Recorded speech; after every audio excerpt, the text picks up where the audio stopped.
7h, 9h, Europe 1 Matin. Et place au Club Culture d'Europe 1 Matin avec, pour commencer, le livre audio du jour, comme tous les vendredis sur Europe 1 avec Audible.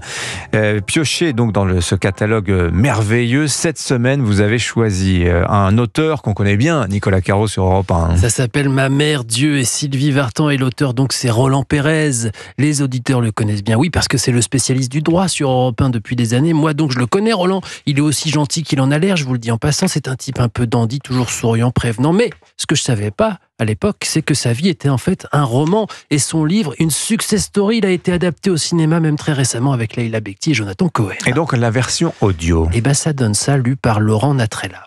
Ma mère était persuadée qu'avec des cigares au miel, on pouvait tout acheter. Avant chaque visite de l'assistante sociale, elle s'enfermait des heures durant dans sa cuisine. C'est son histoire, et l'histoire commence à sa naissance. Il est le 6e enfant. Sa mère Esther est un personnage assez flamboyant, héroïne du livre. Elle part accoucher comme on va acheter son pain quasiment. Au 6e, c'est la routine, mais cette fois c'est différent. À sa naissance, on lui annonce que son fils a un pied beau. Et elle dit pourquoi il est pas beau l'autre, et les médecins lui expliquent. Pardon de vous le dire ainsi, ma chère, mais il est trop tard maintenant. Votre fils ne marchera jamais normalement. Vous n'avez d'autre choix que de l'appareiller avec des chaussures prévues à cet effet. Sauf qu'Esther n'est pas du genre à céder devant le réel. Commence alors une sorte de marathon chez tous les spécialistes possibles. Finalement, elle trouve peut-être la solution, mais à une condition pour Roland, ne pas bouger de son lit pendant 1 an et demi. Et voilà Sylvie Vartan. On est au tout début des années 70, elle cartonne et le petit Roland est dingue de sa voix, de son attitude, de tout. Alors on va chercher un manche-disque et on lui envoie les chansons de Sylvie Vartan en boucle pour patienter. Le reste, vous écouterez.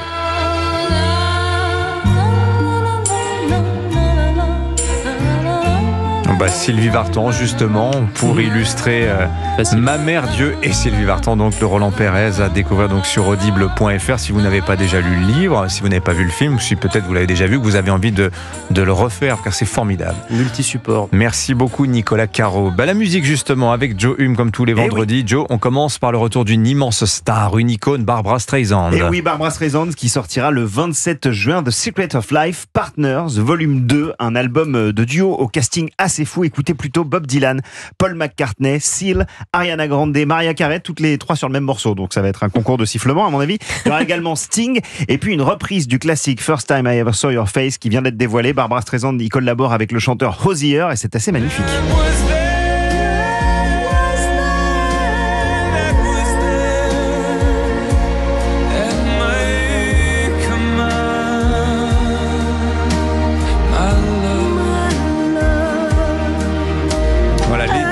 De Barbra Streisand, sortie que vous nous soulignez ce vendredi, ça sort le 27 juin. Voilà, ce single est disponible et le 27 juin l'album. D'autres recommandations du jour? Oui, deux même. Alors d'abord une pour nos amis amateurs du format vinyle. La semaine prochaine, le groupe gallois Stereophonics sortira enfin en vinyle A Decade Under the Sun, originalement paru en CD en 2008, un disque qui regroupait les plus grands succès des 10 premières années du groupe, dont par exemple ce tube. So maybe tomorrow find my way home. A Decade Under the Sun, c'est truffé de chansons géniales qui devraient rappeler pas mal de souvenirs aux Quadra qui nous écoutent. Je sais que vous êtes nombreux et nombreux, on vous embrasse. Et puis on termine avec un artiste français, un vrai coup de cœur pour Victor Lee Gabriel. Il y a quelques années, cet ancien musicien de la ville. Il est français, lui? Il est français, oui. Il s'appelle Victor Gabriel. Je pense que le Lee est un petit ajout. Ah, d'accord. Et donc, il a collaboré. Joe, voilà, c'est ça, exactement. Ne révélez pas tout, voyons.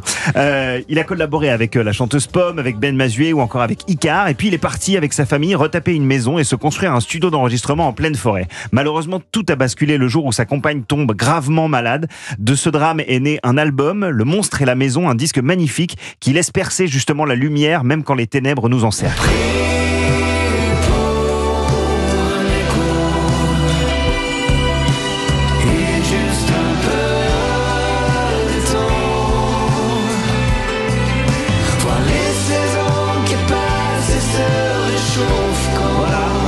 Un contexte émouvant qui donne naissance à une musique qui l'est tout autant. Le Monstre et la Maison de Victor Lee Gabriel, c'est déjà disponible et c'est mon coup de cœur de la semaine. Merci beaucoup Joe Hume. On vous retrouve la semaine prochaine.